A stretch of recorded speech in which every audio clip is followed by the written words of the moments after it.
या नबी सलाम अलैका, या रसूल सलाम अलैका। न तुम चलाते हो दुनिया न हम चलाते हैं, न तुम चलाते हो दुनिया न हम चलाते हैं, खुदा के फजल से शाहे उमम चलाते हैं। न तुम चलाते हो दुनिया न हम चलाते हैं, खुदा के फजल से शाहे उमम चलाते हैं। नसीब पहले मदीने में लाया जाता है, फिर उस पे कलम शाहे मदीना कलम चलाते हैं। नसीब पहले मदीने में लाया जाता है, नसीब पहले मदीने में लाया जाता है, फिर उस पे शाहे मदीना कलम चलाते हैं। दरे ख्वाजा से आवाज यही आती है, अरे ये देश क्या चलाएंगे, देश तो हम चलाते हैं। दरे ख्वाजा से आवाज यही आती है, ये देश क्या चलाएंगे, देश तो हम चलाते हैं। ये देश क्या चलाएंगे, देश तो हम चलाते हैं। हजरत मोहतरम बड़ी अच्छी शायरी, याराने शायरी हजरत मोहतरम रोशन वैशालवी ने पेश किया। अल्हम्दुलिल्लाह आप लोग तो खुश हो गए होंगे, कहते सुभान अल्लाह। एक चेहरा देख रहे हैं अल्हम्दुलिल्लाह। खिताबत के हवाले से, तकरीर के हवाले से, बल्कि यूं कह लिया जाए अपनी खिताबत की मुट्ठी ऐसे खोलते हैं पूरे हिंदुस्तान के स्टेज पर, जिस तरह साफ मौसम में आसमान खुला रहता है। अपनी खिताबत की मुट्ठी ऐसी खोलते हैं जैसे दीवानों के गिरेबान खुले रहते हैं। अपनी खिताबत की मुट्ठी ऐसी खोलते हैं जैसे इबादत खाने के दरवाजे खुले रहते हैं। अपनी खिताबत की मुट्ठी ऐसी खोलते हैं जैसे छतों पर कबूतर खुले रहते हैं। खुला मैदान हो तो हर कोई सजदे में रहता है, उसे सब छेड़ते हैं शेर जब पिंजरे में रहता है। अल्हम्दुलिल्लाह आज कलकत्ता की सरजमीन, वो सरजमीन कलकत्ता की जहां कलकत्ता के हवाले से ये कहा जाता है, शायर कहता है कि आपसे ही आपके घर से उठा ले जाएंगे, खुल के मिलिएगा तो फिर लड़के उठा ले जाएंगे। ये जहां से आए हैं जादूगरों का शहर है, इनसे बचिए वरना कलकत्ते उठा ले जाएगा।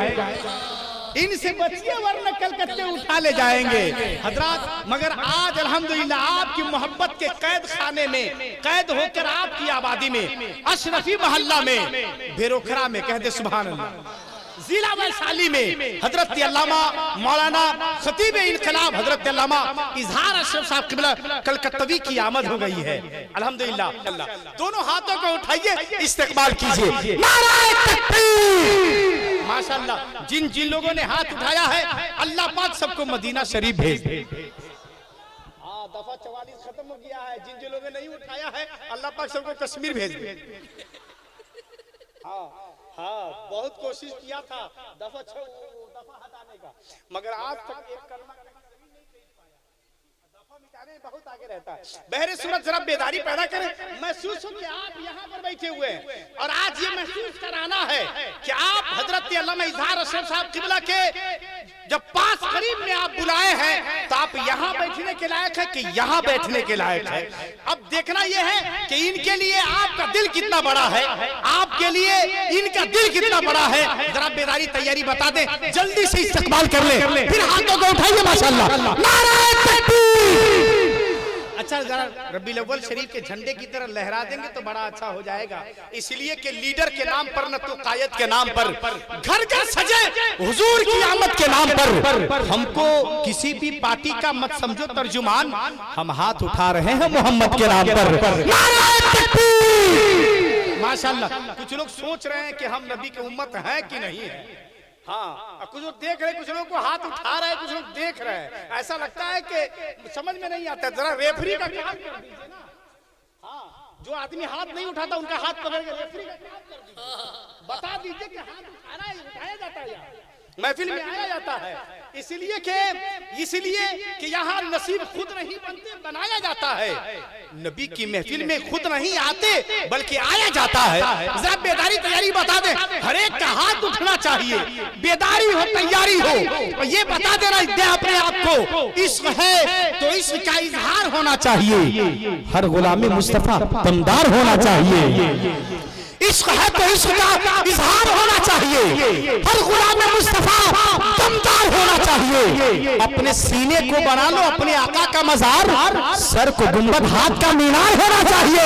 नारे तकबीर, नारे रिसालत, ख्वाजा गरीब नवाज कौन भरे जिंदाबाद। तकबीर, नारे रिसालत। अब आपकी तैयारी देखने के बाद मुझे ऐसा लगता है कि जौहर वैशाली को थोड़ी देर के लिए मैं अपने मोहब्बत के पिंजरे में कैद करता हूँ। अल्हम्दुलिल्लाह अपनी जौकीत देता हूँ जब तक कि आप कैद हो जाइए। मगर आइए उस खतीब को आपने बुलाया है, उस खतीब का खिताब हो जाए। इसलिए कि नाते पाक से अगर इश्क संवरता है ना तो तकरीर से जिंदगी संवरती है।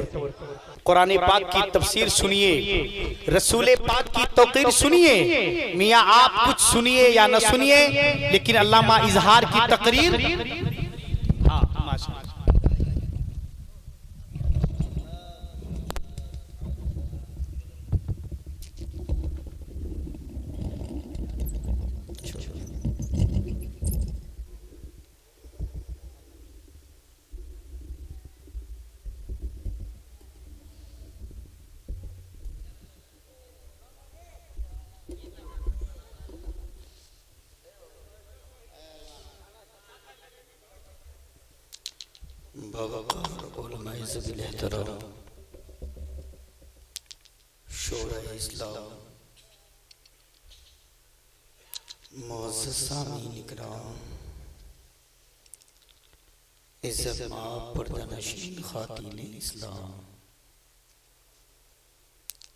अस्सलामु अलैकुम व रहमतुल्लाहि व बरकातुहू।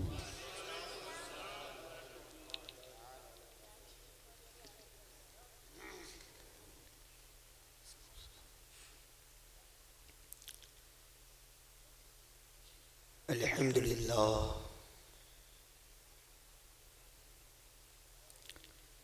अल्हम्दुलिल्लाहिल हन्नानिल मन्नान अल्लज़ी खलक़ल इंसान व अल्लमहुल बयान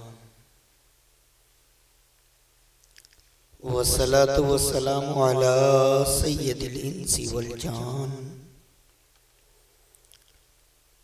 व अला आलिहि व अस्हाबिहि ज़विल खैरि वल एहसान। अम्मा बाद फ़ऊज़ु बिल्लाहि मिनश शैतानिर रजीम। बिस्मिल्लाहिर रहमानिर रहीम।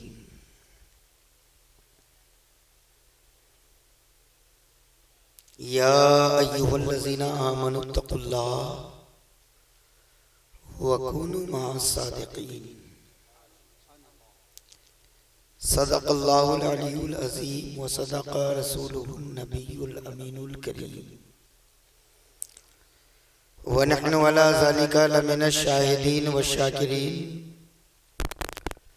वल्हम्दुलिल्लाहि रब्बिल आलमीन।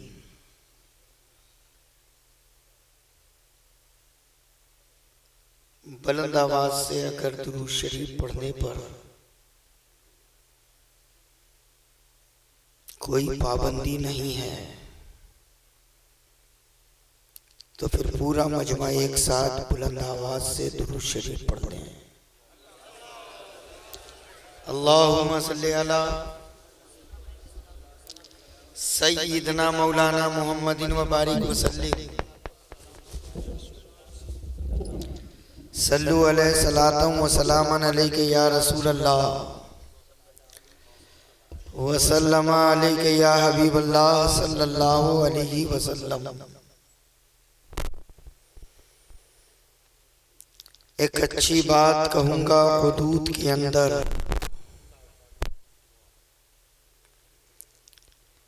एक अच्छी बात कहूँगा हुदूद के अंदर, बसा है दीन मुकम्मल दुरूद के अंदर।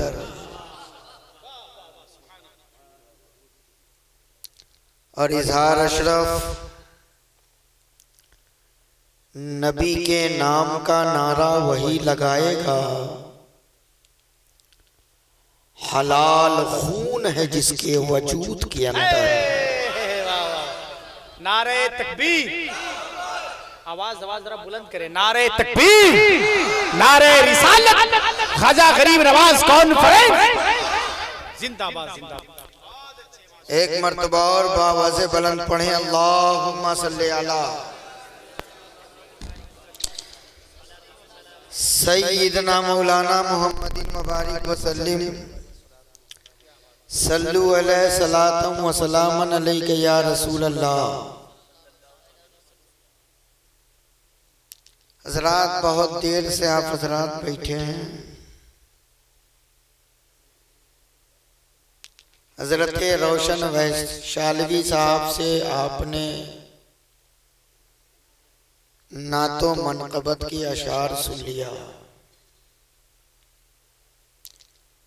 हजरत जौहर वैशालवी साहब से भी आपने नात के अशार समात कर लिए।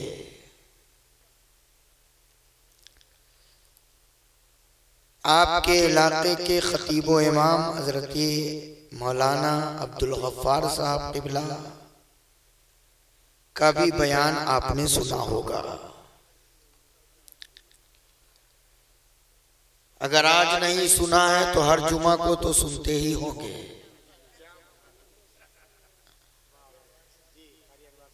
कारी अनवार साहब क़िबला भी तशरीफ रखते हैं और हजरत का भी बयान हो चुका है। लेकिन मैं ये कहता हूं, मेरे अंदर वो ताकत कहां कि मैं गरीब नवाज की अजमत को बयान करूं।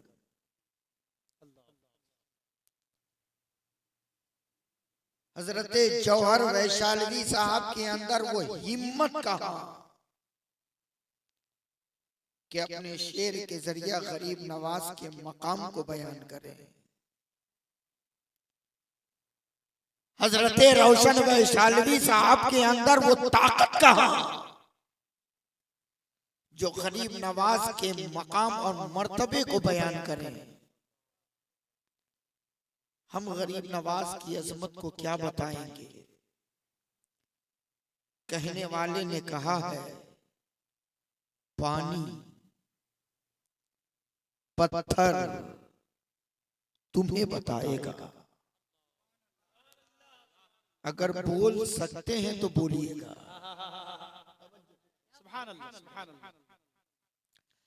पानी पत्थर तुम्हें बताएगा,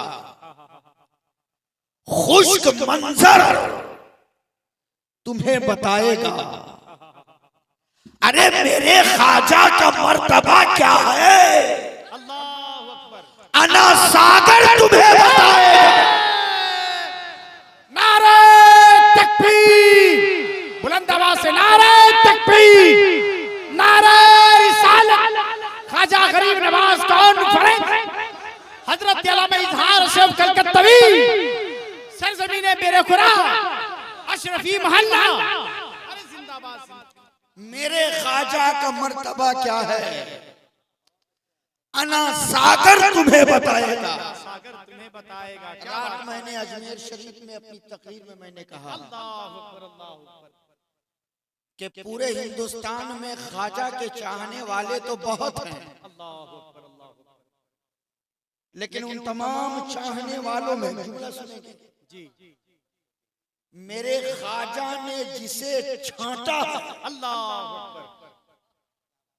उन तमाम चाहने वालों में मेरे ख्वाजा ने जिसे छांटा उसे ही छठी में हाजिरी का मौका दिया। माशाअल्लाह, नारे तकबीर। अब तैयारी कर लें आप अजमेर शरीफ जाने की, किस्मत को बदलने में क्यों देर मेरे ख्वाजा, हम सबको बोला लीजिए अजमेर। हम माशाअल्लाह, नारे तकबीर, नारे रिसालत जिंदाबाद। आपने ये जलसा कराया है तो ऐसा तो नहीं कि सुबह प्रोग्राम बनाया और रात में जलसा रख दिया, ऐसा तो नहीं। महीना भर पहले से तैयारी चल रही है। उलमा को दावत दिया, शोरा को दावत दिया, फिर अब आप तक पैगाम कैसे पहुंचे? तो पोस्टर निकलवाया, मस्जिद में ऐलान करवाया, ताकि लोग जान जाएं कि फला तारीख को फला मोहल्ले में मगरिब बाद या ऐशा बाद जलसे का प्रोग्राम है, आप लोगों को आना है। बैनर निकाला गया, पोस्टर निकाला गया, आप लोगों ने देखा, सुना, आ गए। लेकिन ख्वाजा की छठी में तवज्जो, कोई बैनर नहीं निकलता, कोई पोस्टर नहीं छपता, बल्कि हर आशिक इंतजार करता है कि रजब की 6 तारीख अंग्रेजी एतबार से कौन सी तारीख होगी। जैसे ही तारीख का पता चला, अब जाने वाला तैयारी करने लगा।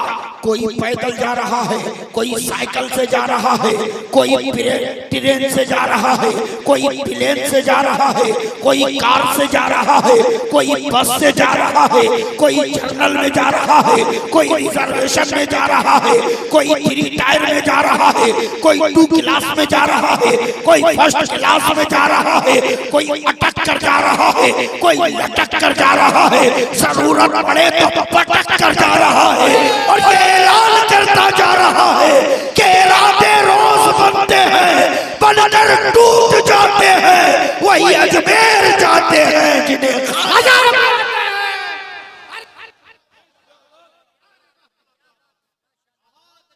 हम ख्वाजा के दीवाने,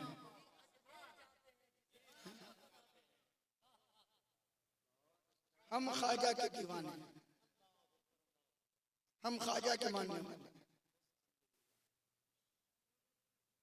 और सुन लो, पढ़े लिखे लोगों के लिए इशारतन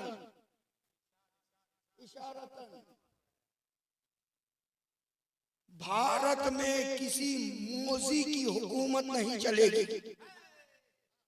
क्या बात, किसी मोदी की हुकूमत, मैंने सिर्फ नुक्ता रखा जी, क्या बात है। किसी मूसी की हुकूमत, अरे कल इब्राहिम लोधी था तो भी हुकूमत मेरे ख्वाजा की थी। आज नरेंद्र मोदी है तो भी हुकूमत मेरे ख्वाजा की है। हुकूमत मेरे ख्वाजा की है। यहाँ 5 साल चला है, हुकूमत नहीं चलती।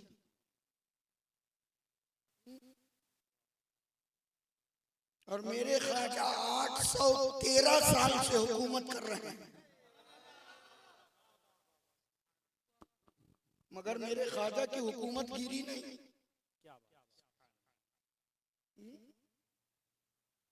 और यहाँ 5 साल में कुर्सी का पाया हिलने लगता है, और अपनी कुर्सी बचाने के लिए तरह तरह के हथकंडे इस्तेमाल किए जाते हैं। कभी मस्जिद का सहारा, कभी मजार का सहारा, कभी हिंदू मुस्लिम कराने की कोशिश की जाती है। तरह तरह के हरबे इस्तेमाल किए जाते हैं कि कुर्सी बच जाए, मगर फिर भी डर कि कहीं पाया हिल न जाए। लेकिन मैंने कहा मेरे ख्वाजा 813 बरस से आप हुकूमत कर रहे हैं, आपकी हुकूमत गिरी नहीं। यहाँ 5 साल चलाए हुकूमत नहीं चलती, मगर आप 813 साल से हुकूमत कर रहे हैं। तो मेरे ख्वाजा ने जवाब दिया, कहा नादान, दुनिया में जितनी हुकूमतें बनी है वो सब दलों को जोड़कर बनी है, इसलिए बिखर जाती है। और मेरी हुकूमत दलों को जोड़कर नहीं, दिलों को जोड़कर बनी है।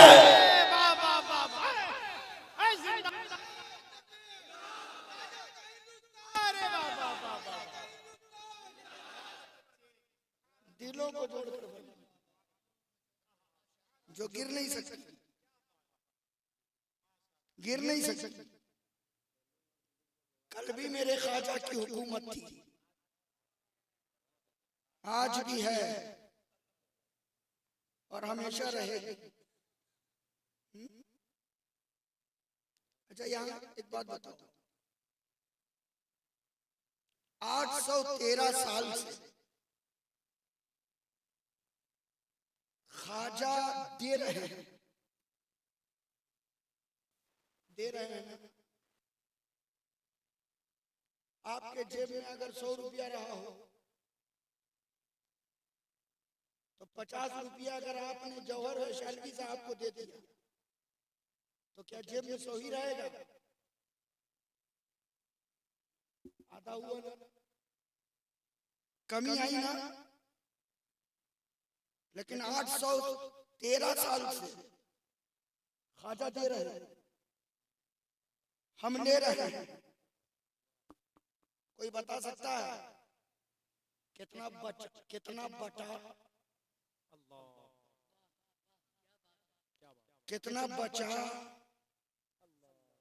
कितना घटा? कोई बता सकता है? स्टेज पे जितने बैठे हैं वो भी नहीं कह सकते।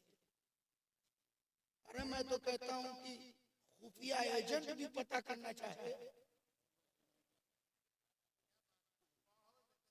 सीबीआई भी लग जाए तो बता नहीं सकते कि 813 साल में कितना बटा है, कितना बचा है, कितना घटा है, कोई बता नहीं सकता। अब अकीदा बना लो कि जिस ख्वाजा को मेरे मुस्तफा ने दिया है, जब उस ख्वाजा की अता का ये आलम है तो जिस मुस्तफा को खुदा ने दिया है उस मुस्तफा की अज़मत का आलम है। नारे तकबीर, नारे रिसालत, ख्वाजा गरीब नवाज कौन पढ़े? जब उनके गदा भर देते हैं शाहाने जमाना की झोली, मोहताज का जब ये आलम। सुभान अल्लाह, सुभान अल्लाह। ख्वाजा, ख्वाजा हिंद का है राजा, बोलो ना सुभान अल्लाह। ख्वाजा का लंगर खाए हो तो फिर बोलते रहो। हाँ, दिन में खा करके बैठे हो जैसे। हाँ जी,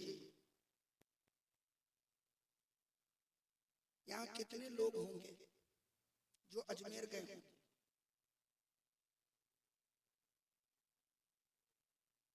अजमेर गए हैं? बस इतने ही लोग गए हैं। हाथ उठाइए कि कितने लोग गए हैं? माशाअल्लाह।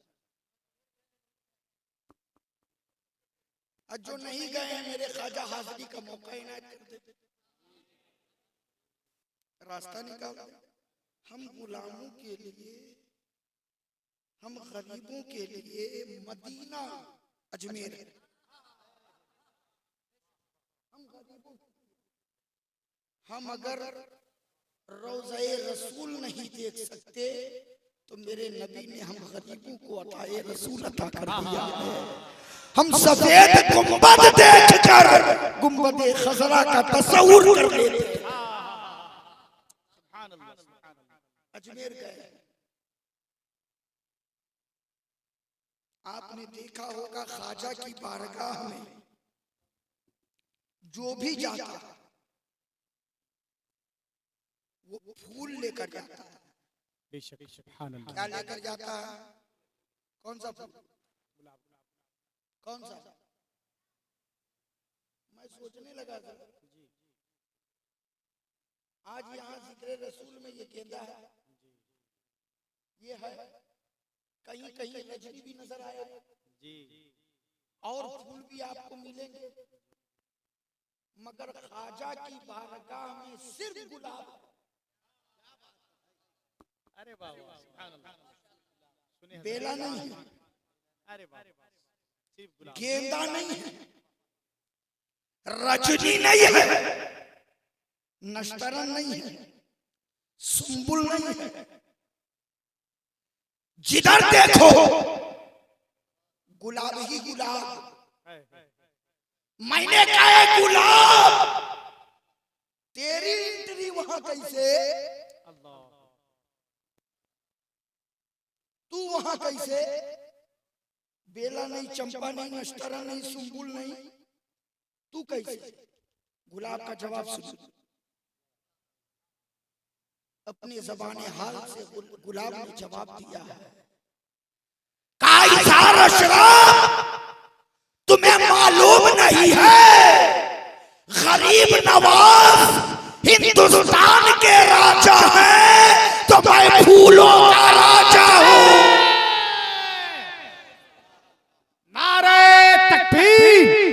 सारे लोग हाथों को उठाकर नारे तकबीर, नारे रिसालत, ख्वाजा गरीब नवाज कॉन्फ्रेंस जिंदाबाद। मैं फूलों का राजा। अल्लाह ताला बच्ची की मोहब्बत कबूल फरमाए। तवज्जो। मैंने कहा अच्छा, एक मैंने कहा गुलाब, तेरे अंदर है खुसूसियत क्या? क्या खूबसूरती है तेरे अंदर जो तू फूलों का राजा? गेंदा फूलों का राजा क्यों नहीं? सुंबुल फूलों का राजा क्यों नहीं? नश्तरन फूलों का राजा क्यों नहीं? रजनी फूलों का राजा क्यों नहीं? ए गुलाब, तेरे अंदर कौन सी खुसूसियत है कि तू फूलों का राजा? तो गुलाब ने कहा, नादान, तुझे मालूम नहीं है, मुझे फूलों का राजा किसी और ने नहीं बनाया है, बल्कि मदीने के राजा ने बनाया।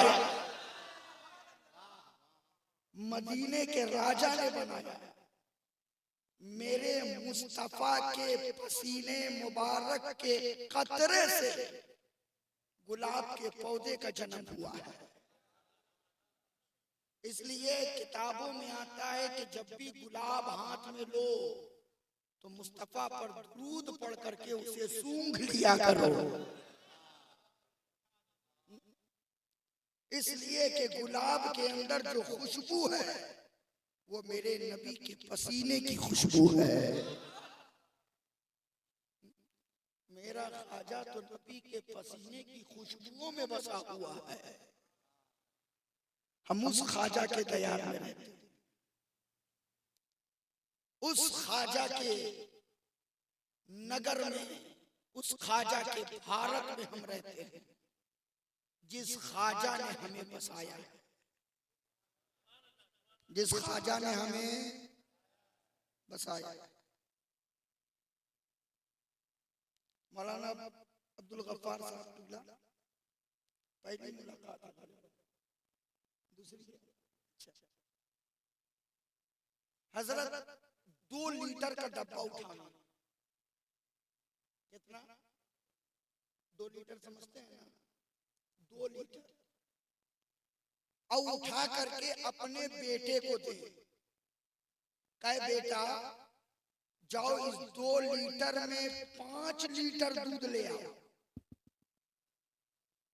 कितना डब्बा है? कितने लीटर का? कह रहे ले आओ। कितना?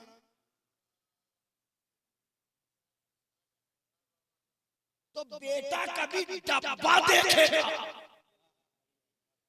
और कभी अब्बा को देखेगा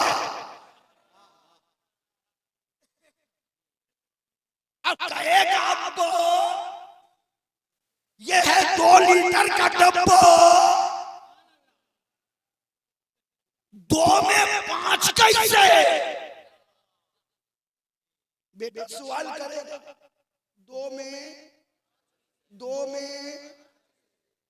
लेकिन आओ देखो ख्वाजा की बारगाह।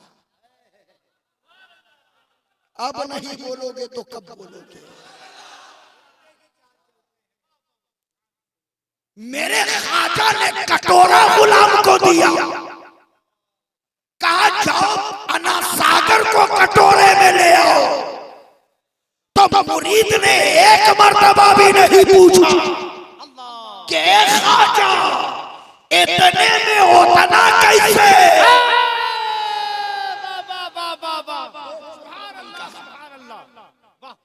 एक मर्तबा नहीं कहा कि इतने में उतना कैसे।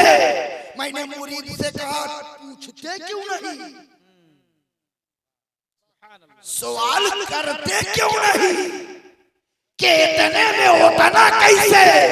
तो मुरीद ने कहा इज़ार अशरफ, मैं मुरीद हूँ, मुरीद सेहन का मरीज नहीं हूँ। मुरीद हूँ, मेरे पीर ने कह दिया है तो वो हो करके रहेगा। मुरीद लेकर चला कटोरा, जाकर के रख दिया, सिर्फ कह दिया कि ख्वाजा बुला रहे हैं, ख्वाजा बुला रहे हैं, ख्वाजा। पूरा सागर कटोरे में, कटोरे में। मैंने कहा ये ना सागर, अब तक तो आना की रट लगाए हुआ था।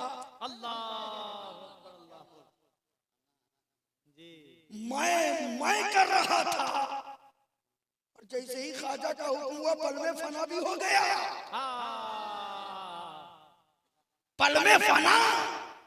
अब तक आना कर रहे थे, तो आज भी आना सागर की मौजें ये कहने पर मजबूर है कि नादान ये आना राजा के सामने तो चल सकती है मगर ख्वाजा के सामने नहीं चल। नारे तकबीर, सारे लोग हाथों को उठाकर इस्तेकबाल करें। नारे तकबीर, नारे रिसालत, ख्वाजा का हिंदुस्तान, ख्वाजा गरीब नवाज कॉन्फ्रेंस, अशरफी मोहल्ला बेरोकरा। नारे तकबीर। ख्वाजा के सामने नहीं चल सकती। अरे ख्वाजा की आना में, ख्वाजा की आना में जो अपने को फना कर देता है वही तो काबिले मदहोसना हो जाता है, वही काबिले मदहोसना हो जाता है। हम ख्वाजा के गुलाम, हम ख्वाजा के मानने वाले, गरीब नवाज की मोहब्बतों का चिराग हमारे सीने में जल रहा है। बोलो जल रहा है ना जी। कल मैंने अजमेर शरीफ में ये जुमला मैंने कहा अपनी तकरीर में कि मेरे परवरदिगार का करम है कि मेरे रब ने भारत की जमीन पर अगर भारत का राज मोइनुद्दीन अजमेरी को दिया है। सुनेंगे जौहर भाई, आती रहो। परवरदिगार ने अगर भारत का राज मोइनुद्दीन अजमेरी को दिया है तो मेरे परवरदिगार ने शरीयत का ताज बरेली के अख्तर रजा खान अज़हरी को दिया है। माशाअल्लाह माशाअल्लाह, जिंदाबाद जिंदाबाद, बहुत अच्छे, वाह वाह। न कोई मेरे ख्वाजा से भारत का राज ले सकता है, अल्लाहु अकबर अल्लाहु अकबर। और न कोई मेरे अख्तर रजा से शरीयत का ताज ले सकता है। सुभान अल्लाह सुभान अल्लाह। जी हम भारतीय हैं, हम इंडियन हैं, हम हिंदुस्तानी हैं, हमें फख्र है कि हम भारतीय हैं, हमें गर्व है कि हम हिंदुस्तानी हैं। यही वो भारत की जमीन है। इसी भारत की जमीन पर तारीख के पन्नों को पलटो तो आने वाले दो तरह के लोग आए हैं। एक आने वाला आया है तो जमीन के लिए आया है, और एक आने वाला आया है तो मुस्तफा के दीन के लिए आया है।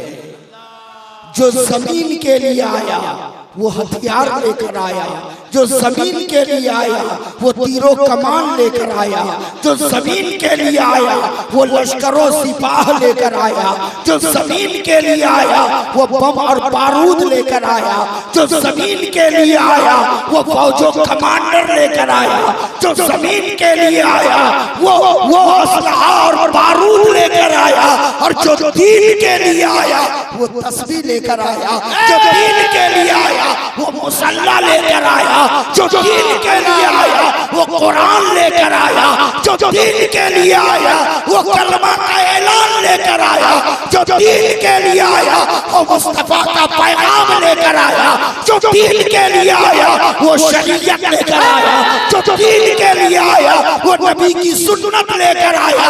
अब मैं नाम खोलकर बोल दूं, जो जमीन के लिए आया उसका नाम बाबर ज़हीरुद्दीन है, और जो दीन के लिए आया उसका नाम ख्वाजा मोइनुद्दीन है। नारे तकबीर, नारे रिसालत। ख्वाजा गरीब नवाज कॉन्फ्रेंस, हजरत अल्लामा इजहार रज़ा कलकत्तवी।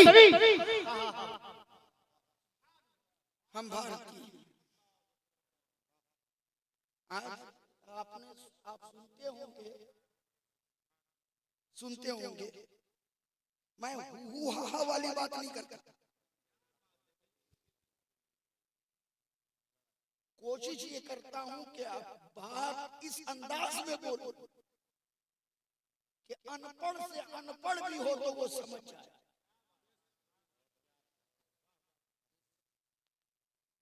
आपने किताबों में पढ़ा होगा, हिंदुस्तान सोने की चिड़िया था।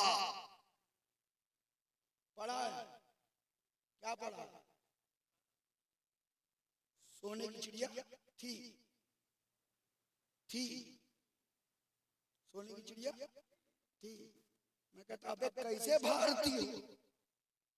कहते हो थी।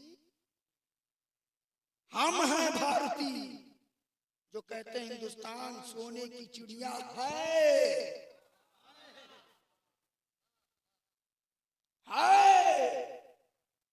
तुम कहते हो थी, मैं कहता हूं अगर सच्चे भारतीय हो तो थी हटाओ, है लगाओ।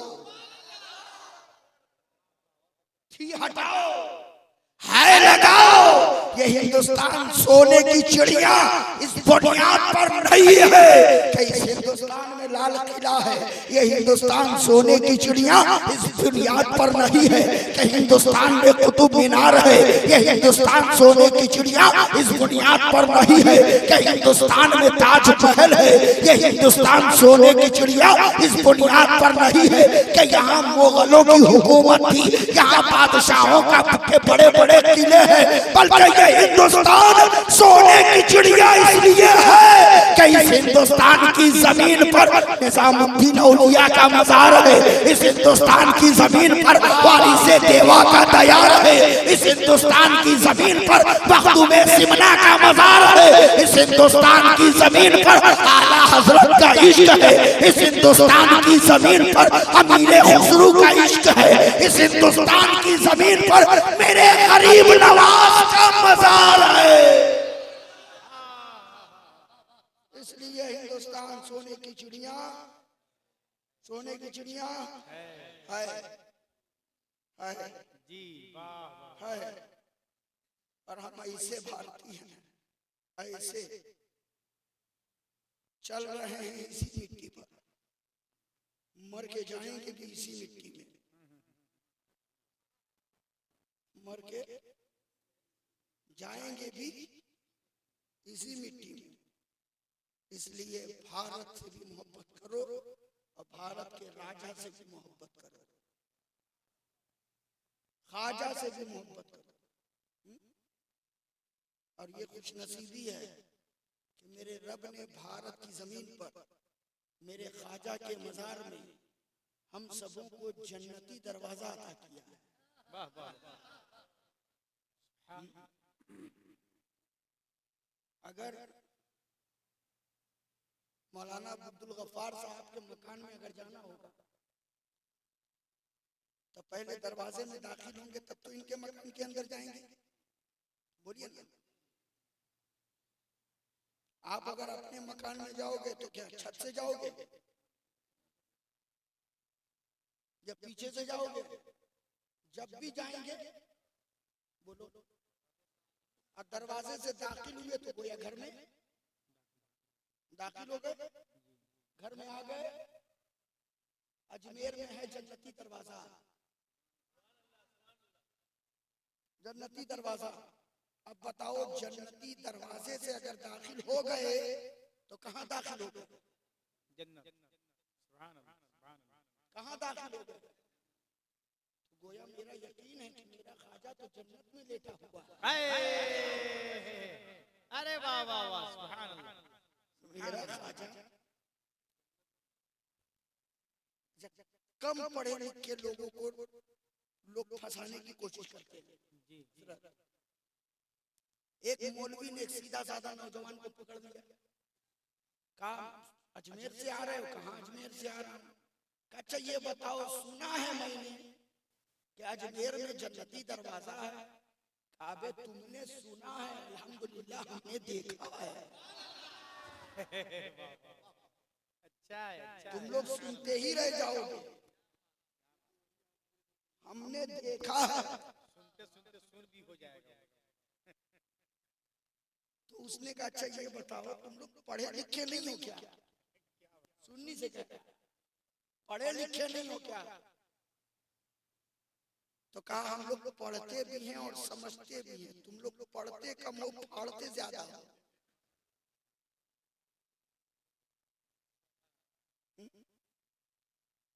क्या कहना? अगर सुनो, तुम्हें मालूम नहीं है जन्नत कहाँ? तो उसने कहा अच्छा तुम ही बताओ जन्नत कहाँ? तो उसने कहा हदीसे पाक में है कि सातों आसमान के उस पार है जन्नत।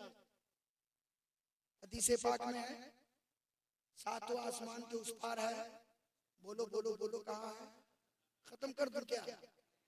मैं 31 मारने में भी फास्ट हूं।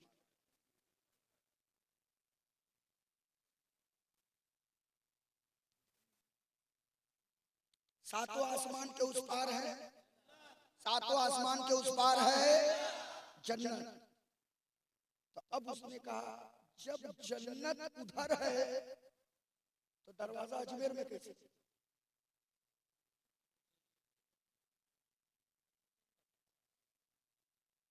जहां घर वहां दरवाजा, जहां घर वहां दरवाजा।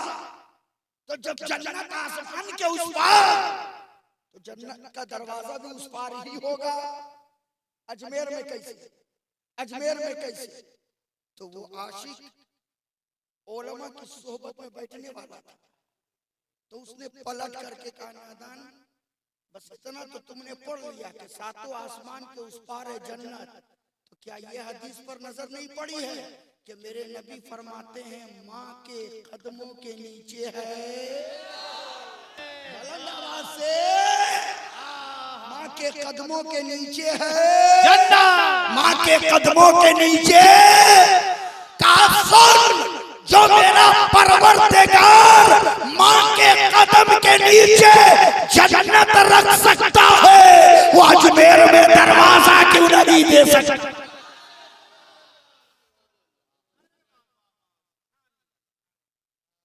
ख्वाजा ने गरीबों की किस्मत को सजा डाला, नाना का मदीना अजमेर बना डाला। जन्नत शहर जिला ने बांटी थी गरीबों को, ख्वाजा ने तो जन्नत का दरवाजा ही बना डाला। ये मेरे ख्वाजा की अता है। तब जिसने सवाल किया था उसको पकड़ लिया, अच्छा ये बताओ तुम दाखिल हुए उसमें?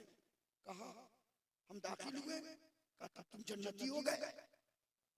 कहा तुम जन्नती हो गए? अल्हम्दुलिल्लाह, सुन्नी कल भी जन्नती था, आज भी है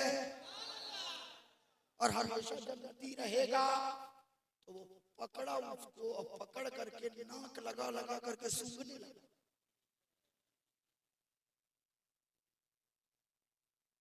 तो उसने कहा थोड़ा सा करीब दूर हो जाओ, पहले मुझे ये बताओ ये सिफत तो कुत्ते के अंदर है, तेरे अंदर कहां से आ गई सूंघने की? तो उसने कहा मैं इसलिए सूंघ रहा हूं कि मैंने हदीस पाक में पढ़ा है कि जो जन्नती होगा उसके जिस्म से जन्नत की खुशबू आएगी, मगर तेरे जिस्म से तो कोई खुशबू नहीं आ रही है। तो उसने कहा बस आधे ही पढ़ोगे, आधा तेरा बाप पढ़ेगा, और ये आधा पढ़ने वाली फितरत जाएगी नहीं तुम लोगों को।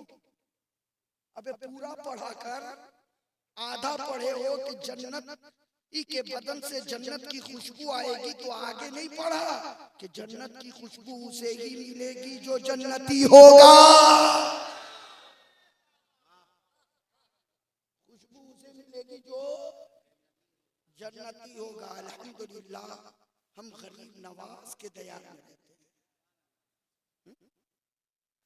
रोकने वाले बहुत रोकते हैं कि वहां जाने से क्या होता है, वहां जाने से क्या होता है, लेकिन मैं कहता हूं कि आदमी जो लाने के लिए जाता है वो लेकर आता है,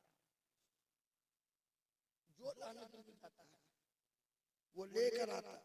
जी मैं समझाता हूं कैसे।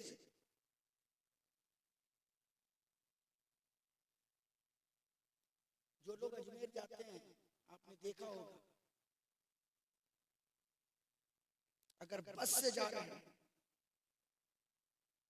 तो बस जब यहां से चलेगी अजमेर पहुंचेगी, जब अजमेर से बस वापस आएगी तो आप खाली देख लीजिएगा बस से आदमी कम उतरेगा,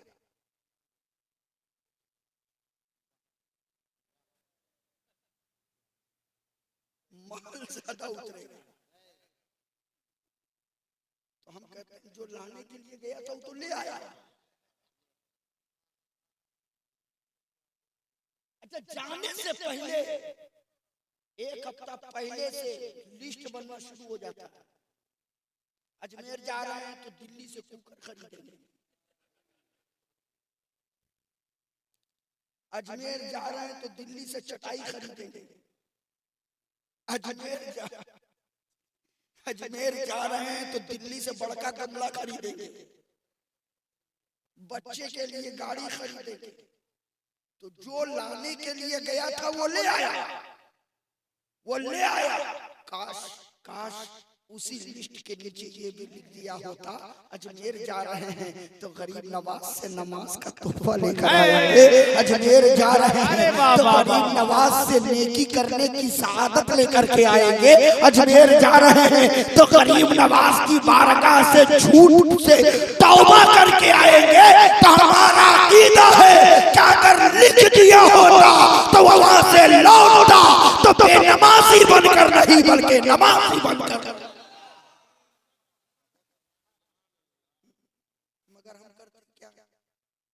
मज़ारों पे जाते हैं तो दुआ क्या करते हैं? दुआ अगर कोई झोपड़ी में है तो कहता है ख्वाजा हमको एक तल्ला दे दे, अगर एक तल्ले में है तो कहता है ख्वाजा तू तल्ला दे दे, दो में तो कहता 3 तल्ला दे दे, 3 में है तो कहता 5 तल्ला दे दे, 5 में तो कहता 10 तल्ला दे दे, 10 में है तो कहता है ख्वाजा इतना तल्ला दे दे कि मौलाना जियाउल कादरी टोपी पहनकर मेरे तल्ले को देखे तो इनकी टोपी नीचे आ जाए। हम यही मांगते हैं, बारगाहे ख्वाजा में जाओ या बारगाहे औलिया में जाओ तो सिर्फ दुनिया ना मांगो बल्कि अपनी आखिरत भी मांगो। दुनिया व आखिरत की भलाई मांगो। इसीलिए आपने अपने इमाम साहब को देखा होगा नमाज में कि हर नमाज के बाद में हाथ उठाते हैं तो कहते हैं अल्लाहुम्मा रब्बना आतीना फिद दुनिया हसना व फिल आखिरती हसना व क़िना अज़ाबन नार। ए मेरे अल्लाह, ए मेरे परवरदिगार, ए मेरे खालिक, मेरी दुनिया को भी बेहतर बना और आखिरत को भी अच्छा बना। दुनिया व आखिरत की दुआ कर, दुनिया व आखिरत की दुआ कर। और मैं कहता हूँ हज़रात, इस दुनिया में जिंदगी गुजारने के लिए हर एक को जरूरत है पैसा, हर एक को चाहिए। बोलो क्या क्या? पैसा। बगैर पैसे से मरने के बाद कब्र तक भी नहीं जा पाओगे। कब्र तक पहुंचाने के लिए भी पैसा होना जरूरी है, पैसा चाहिए। लेकिन एक सुन लो, नया जुमला दे रहा हूं, दुआ करो कि अल्लाह पैसा दे। ए अल्लाह पैसा दे, मगर कारून जैसा ना दे। ए अल्लाह पैसा दे, मगर हामान जैसा ना दे। ए अल्लाह पैसा दे, मगर फिरौन जैसा ना दे। ए अल्लाह पैसा दे, मगर शद्दाद जैसा ना दे। दुआ यही करना कि मौला पैसा दे तो उस्मान गनी जैसा दे। पैसा दे तो उस्मान गनी जैसा दे। ऐसा पैसा अगर रब से मांगोगे ना तो उस पैसे का फायदा दुनिया में भी मिलेगा और आखिरत में भी मिलेगा। लेकिन आज हालात ये है, मामलात ये है हज़रत, अफसोस है, चाहे ऊपर वाले हो चाहे नीचे वाले, अक्सरियत सबको फिक्र सिर्फ पेट को पालने की। आज जितना जो सोशल मीडिया पर जो वाविला देख रहे हैं ना, दिल का दर्द नहीं है, सबको मामला अपने पेट का है। कैसी ऐसी वीडियो निकालो कि जिससे लोग देखें, ताकि मेरे फॉलोवर बढ़े और मेरा काम बनता रहे। दिन की फिक्र नहीं है, हर एक को फिक्र पेट, बस इस गोदाम को भरना, चाहे जैसे हक का हो या हलाल का, झूठ का हो या सच का, हराम हो या हलाल, चाहे जैसा, बस इसको भरना है। आज इसको भरने के लिए हम अपने खुदा के एहसानात को भूल गए हैं। आज हमें भरोसा अपने परवरदिगार पर नहीं, दुनियादार पर है। दुनियादार की अगर जूती भी पैसे के लिए उठानी पड़े तो हम उठाने को तैयार हैं, लेकिन अपने परवरदिगार के अहकामात को हम भूल चुके हैं। लेकिन जरा सोचो, हम अपने रब को भूल चुके हैं, मगर मेरा परवरदिगार अपने बंदों को हमेशा याद कर रहा है। कभी भी मेरे रब ने अपने बंदों को फरामोश नहीं किया है। हम नमाज पढ़े न पढ़े, मेरा परवरदिगार हमें खाने को दे रहा है।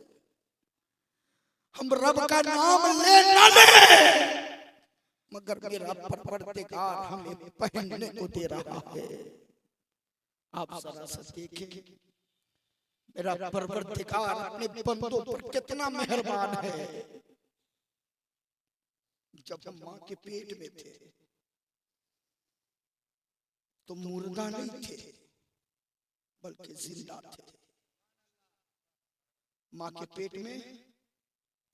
पेट में जिंदा थे, और जिंदा रहने के लिए खाने की जरूरत, खुराक की जरूरत। तो गोया माँ के पेट में जिंदा थे तो वहां भी खुराक की जरूरत, वहां भी खाने की जरूरत।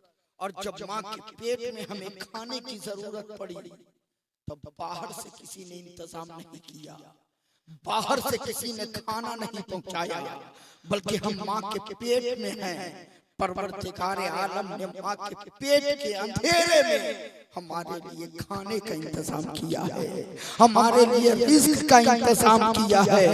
परवरदिगार ने ऐसा इंतजाम किया कि माँ के पेट से मेरे रब ने कनेक्शन जोड़ दिया है, एक नारी लगा दी है, एक तार लगा दिया है।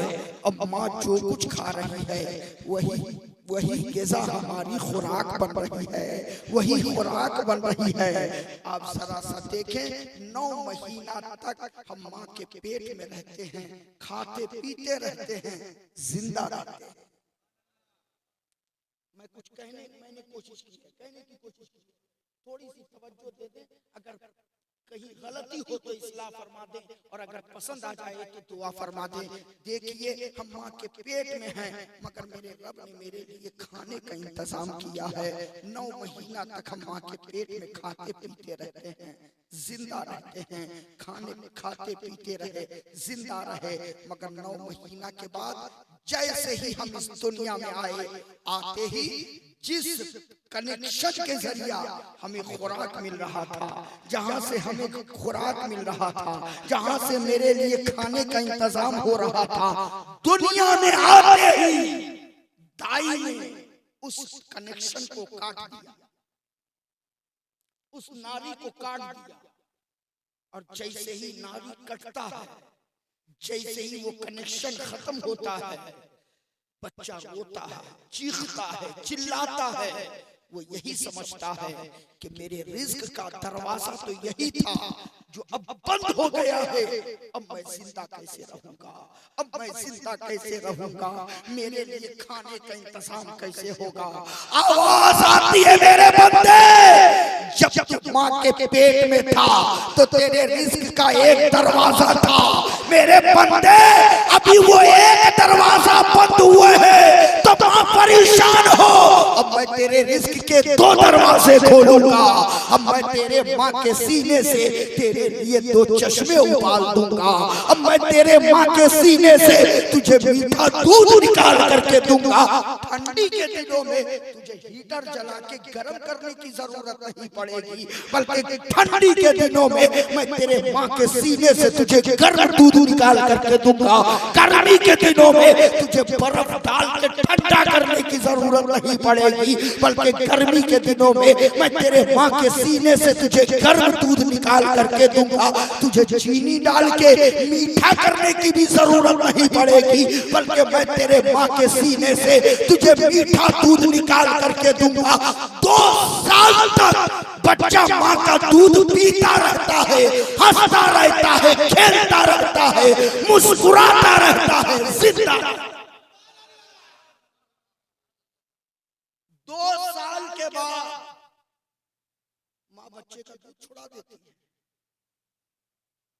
और जैसे ही दूध छूटता है, फिर बच्चा रोता है, चीखता है। वो यही समझता है कि मेरे रिज़्क का दरवाजा तो यही था जो अब बंद हो गया, अब मैं जिंदा कैसे रहूंगा। आवाज आती है, मेरे बंदे, जब तू माँ के पेट में था तो तेरे रिज़्क का एक दरवाजा था। जब वो एक दरवाजे बंद हुए तो मैंने तेरे रिज़्क का 2 दरवाजा खोला, और जब वो 2 दरवाजे बंद हुए तो मेरे बंदे परेशान न हो। अब मैं तेरे रिज़्क के 4 दरवाजे खोलूंगा। अब मैं तुझे जमीन से सब्जियां उगाकर तुझे रिज़्क दूंगा, आसमान से बारिशें बरसाकर तुझे रिज़्क दूंगा, चांद सूरज की रोशनी से तेरे फसलों को पकाकर मैं तुझे रिज़्क दूंगा, निज़ामे कायनात चलाकर तुझे रिज़्क दूंगा। मगर मेरे बंदे, हाथ पांव चलाना तेरा काम होगा, रिज़्क अता करना मेरा काम। ये मेरे परवरदिगार का, ये मेरे रब का करम है कि मेरा परवरदिगार हमें खाने को दे रहा है। और जब रिज़्क मुकम्मल हो जाता है, दुनिया में दाना खत्म, बंदा दुनिया से खत्म। दाना खत्म, हजरत इजराइल आ जाता है, रूह प्रवास कर हो जाती है, मौत आ जाती है, दुनिया से इंसान चला जाता है। उस वक्त तक हम इस दुनिया में जिंदा रहेंगे जब तक हमारा दाना दुनिया में लिखा रहेगा। अब वो कब तक लिखा है ये किसी को भी पता नहीं। अब जो लोग कहते हैं अरे अभी बहुत जीना है, जैसे लगता है कि रजिस्ट्री करवा कर क्या है।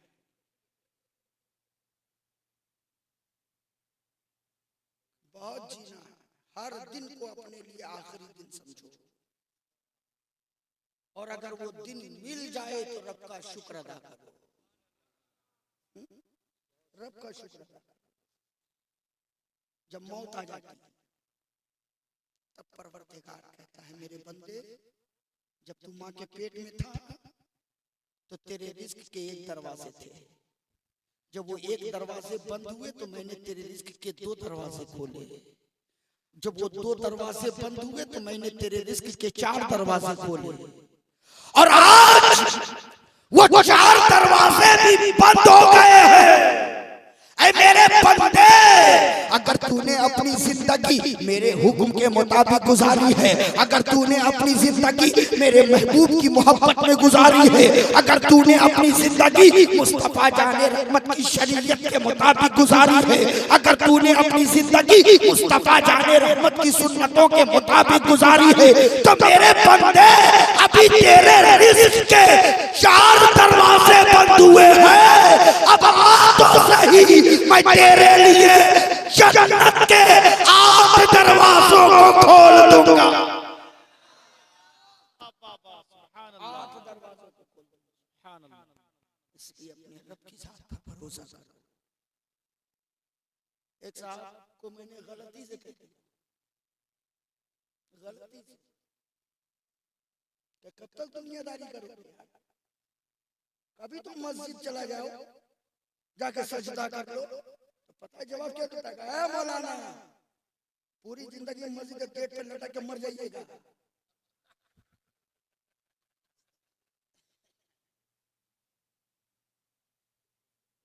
आप लोगों को क्या पता है कि अगर खड़ी मस्जिद में सारे पटकते रहेंगे तो हमारा बच्चा लोग का पेट कौन पालेगा? ये है। अरे कहते हैं मुसलमान हैं। आज अगर थोड़ी सी शोहरत मिल गई तो पैर जमीन पर नहीं, थोड़ा सा माल मिल गया तो गरीब को हकीर समझने लगे। आज अगर थोड़ी सी इज्जत मिल गई तो अपने आप को न जाने क्या क्या समझने लगे। आज हम अपने आप पर नहीं रहते। थोड़ी सी तालीम क्या इंग्लिश की आ गई कि समझते हैं कि सीधे अमेरिका से उठ के चले आए हैं। जहां हिंदी में बात लोग समझ रहे तो वहां भी जबरदस्ती अंग्रेजी ठेले, जबरदस्ती, ताकि लोग समझे कि हम बहुत पढ़वैया हैं, अमेरिका के पैदावार हैं। हमें जिस जबान की जरूरत जहां हो, सलाहियत यही है कि वहां वही जबान इस्तेमाल करो। वहां जबरदस्ती अंग्रेजी। मेरे रब ने कहा मेरे बंदे, आज अगर तेरे अंदर ताकत आ गई, हिम्मत आ गई, थोड़ा सा उरूज मिल गया, थोड़ी ताकत मिल गई, तो तू अपने रब के एहसानात को भूल गया। जरा अपनी जिंदगी की गियर पीछे लगा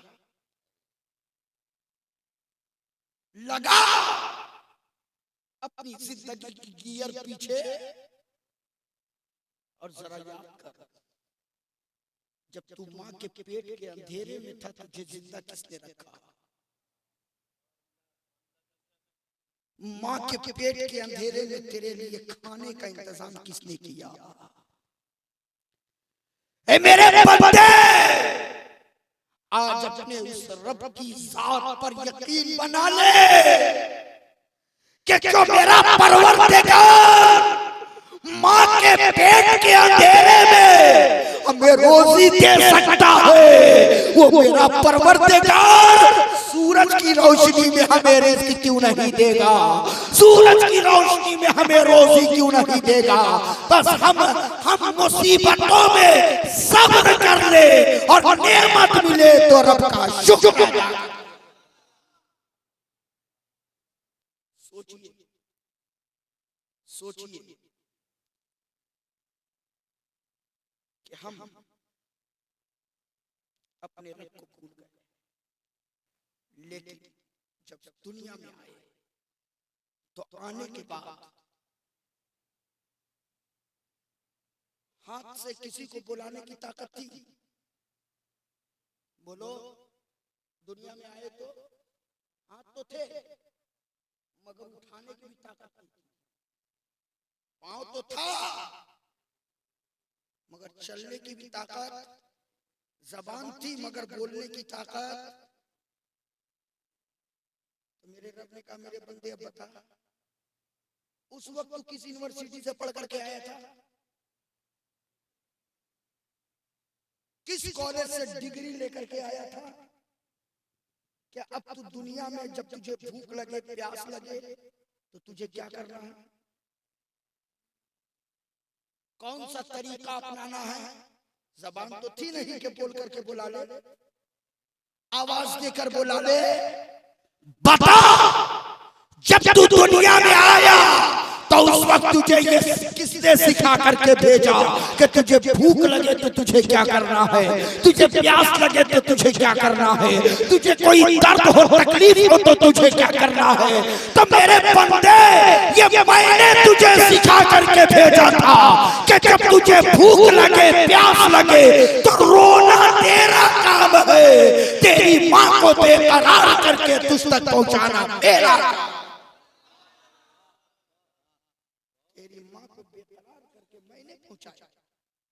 उस माँ के दिल में तेरे लिए मोहब्बत मैंने पैदा की और ये वही माँ है। हमारी बहनों के अंदर इतनी नफासत होती है कि अगर घर का ही कोई फर्द अगर एक गिलास में पानी पी ले तो वो जब तक उसे धुले ना उस वक्त तक पानी ना पिए। बाप अगर खाना खा करके छोड़ दे तो उस खाने को वो हाथ ना लगाए कि ये जूठा हो गया है।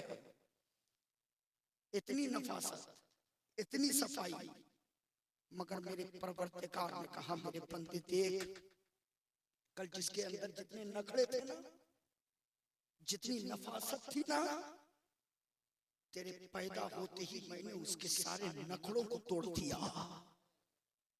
तेरे पैदा होते ही मैंने उसकी सारी नफासत को खत्म कर दिया। तेरे पैदा होते ही मैंने उसके दिल में तेरे लिए इतनी मोहब्बत डाल दी क्या वही माँ तेरे पेशाब पाखाने पर हाथ भी मल रही है और तुझे लोरिया देकर सीने से लगाकर सोला। बता, ये मोहब्बत किसने पैदा की? तुम अपने रब के एहसानात को भूल गए, अपने परवरदिगार की अता को भूल गए। इसलिए बंदो, मेरे बंदो, अपने रब को याद करो। आज हम समझते हैं कि सिर्फ जलसा करा लो, इसी में हम जन्नत में चले जाएंगे। और कुछ लोग हैं जो दुनिया में ही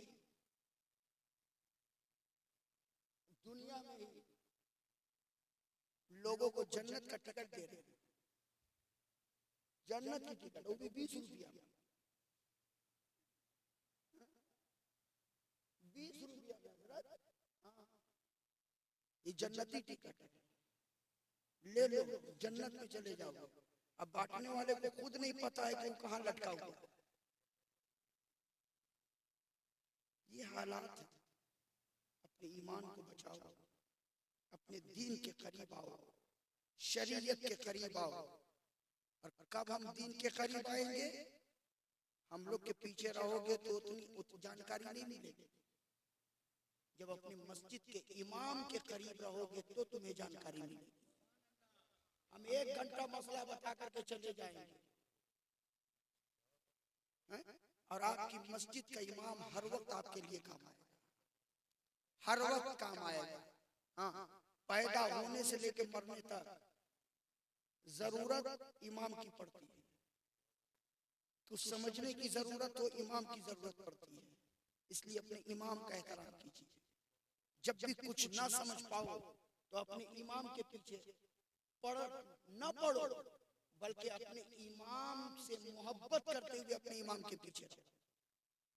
और आज हालात ये हैं कि हम अगर चाय दुकान में जमा हो जाए,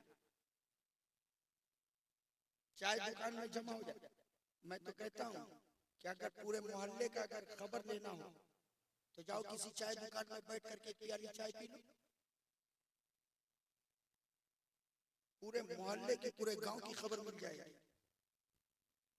और किसी की खबर मिले ना मिले, मौलवी की खबर जरूर मिलेगी।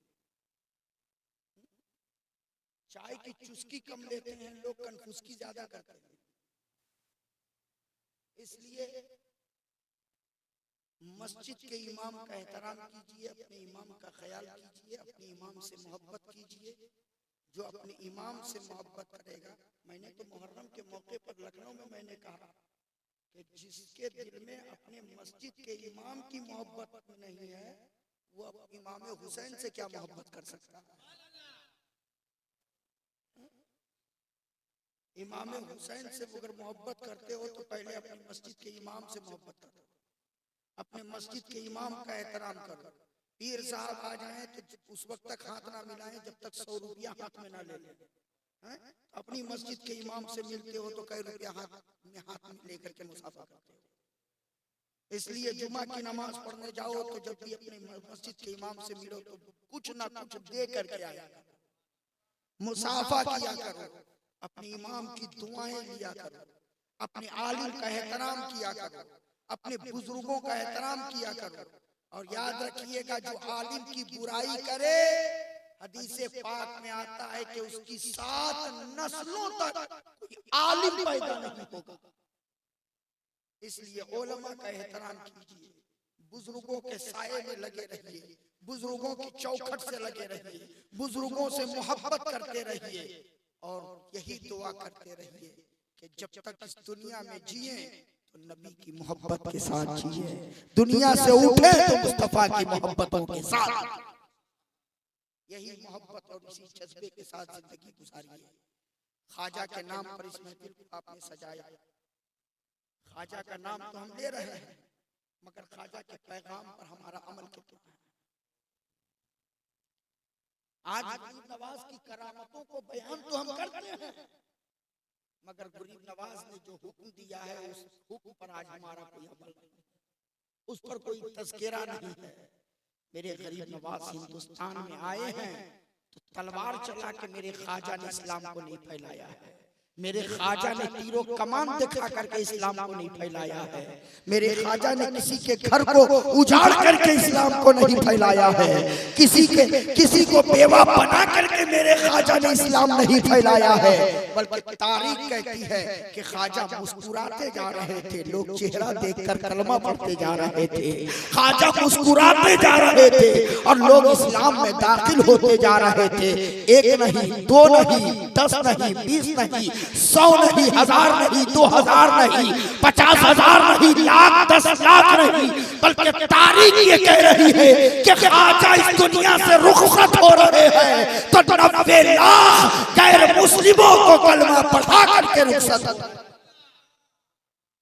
ये मेरे ख्वाजा किया था, ये मेरे ख्वाजा किया था कि मेरे ख्वाजा ने हम सबों को इस्लाम का कलमा दिया। मेरे ख्वाजा का यह एहसान है हिंदुस्तान की जमीन पर कि जहां लोग घंटा बजा रहे थे, मेरे ख्वाजा ने इस तरीके से अपनी तस्बीह को हिलाया है कि वही घंटा बजाने वाले तस्बीह हिलाते हुए नजर आने, वही घंटा बजाने वाले मस्जिद में आकर के सजदा करते नजर आने लगे हैं। इसलिए अपने अंदर वो भी शौक पैदा करो, वो जज्बा पैदा करो और ये मोहब्बत अपने अंदर लाओ कि हमें दुनिया में रहना है तो किस तरीके से रहना है। हमारी जिंदगी गुजारने का मकसद क्या है? सिर्फ पेट पालना मकसद नहीं है, सिर्फ पेट पालना मकसद नहीं है। हमारी जिंदगी गुजारने का मकसद ये है कि हम दुनिया में रहें तो अपने अल्लाह को राजी कर लें, अपने रसूलुल्लाह को राजी कर लें।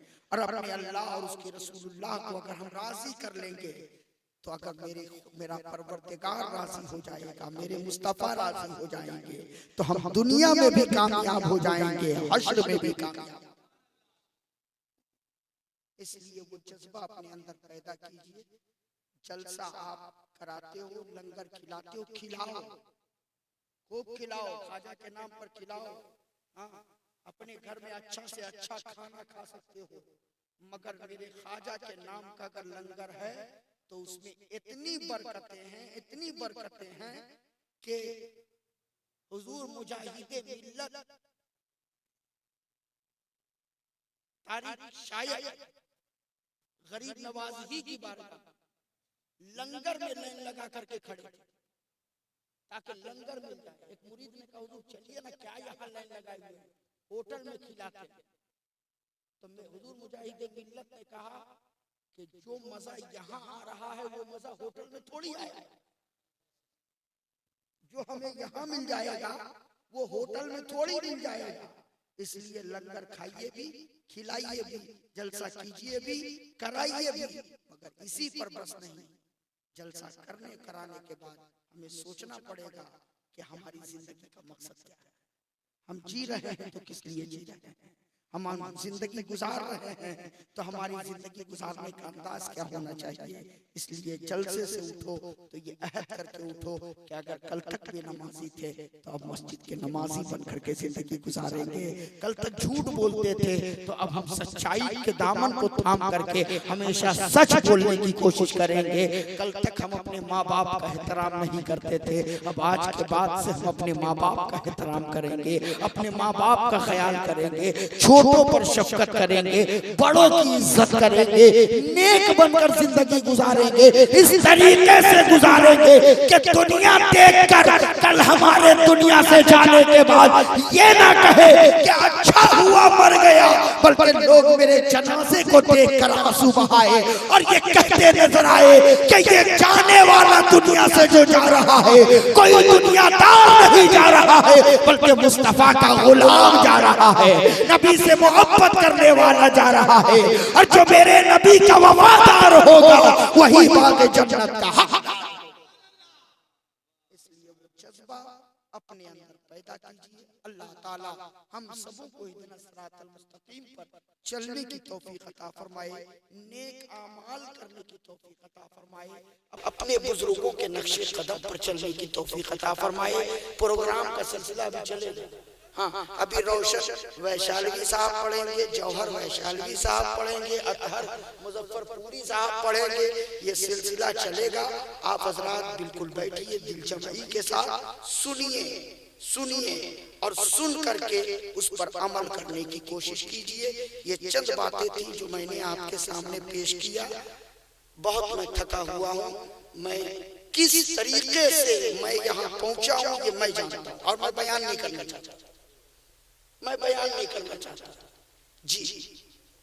और सिर्फ इसलिए आया हूँ कि कहीं और का प्रोग्राम नहीं बल्कि मेरे गांव का प्रोग्राम है जी।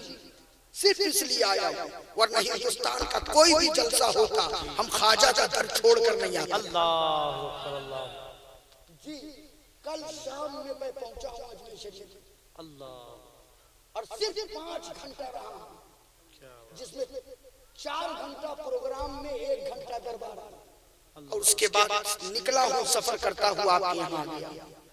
और फिर रात ही में सफर करके कलकत्ता जाना है और फिर कलकत्ते से फिर सफर में निकल जाना है।